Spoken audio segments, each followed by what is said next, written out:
Have you ever met a man who saw a baby girl crawling on the floor and proposed marriage to her? Neither have I. Apparently, this is something that men just don't do. Now, imagine someone who's a religious authority proposing marriage to a baby. Imagine your pastor or priest or rabbi or imam seeing your 6-month-old daughter and saying, "I can't wait to marry her." Would you continue going to that church or synagogue or mosque?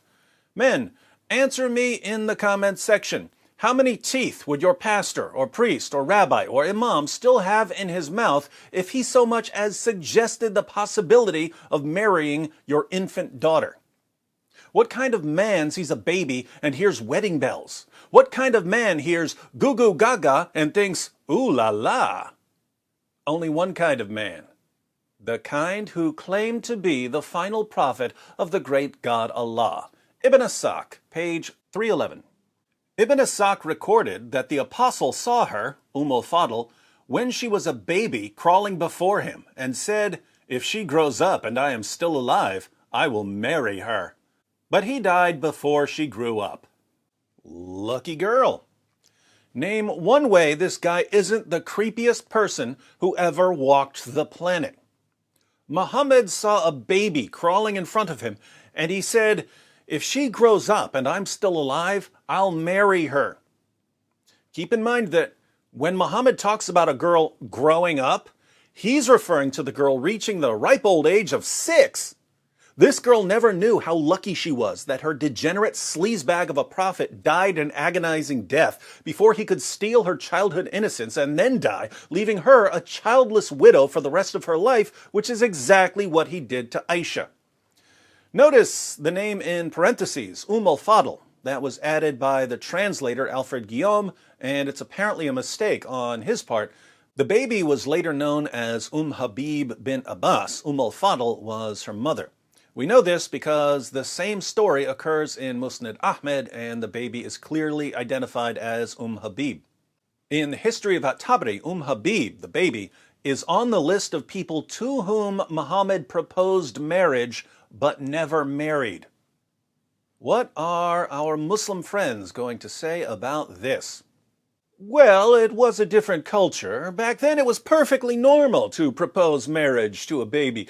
And perhaps Muhammad saw her and knew that she had a great memory, and so he wanted to marry her so that she could preserve stories about him and be a blessing to the Muslim community. Blah, blah, blah, blah, blah, blah, blah. It doesn't matter what Muhammad did.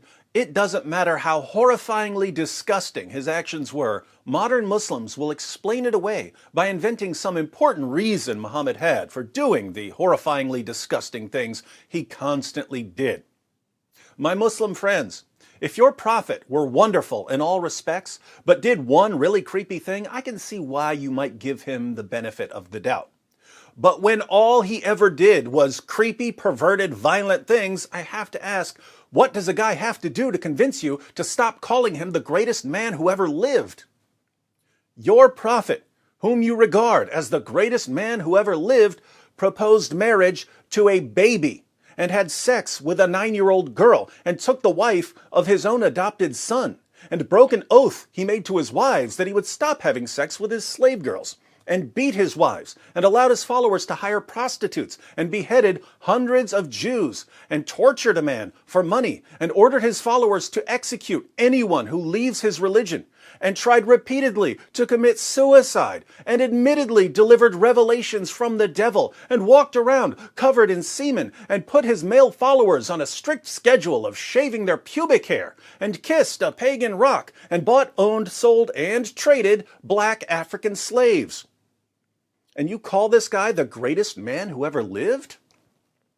You might just as reasonably call him the greatest computer programmer who ever lived, or the greatest tennis player who ever lived, or the greatest yachtsman who ever lived, because none of these titles make any sense when applied to Muhammad. If you wanted to call him the greatest sexual deviant of all time, or the greatest religious deceiver of all time, or the greatest destroyer of humanity of all time, you could make a pretty good case for your prophet in those areas.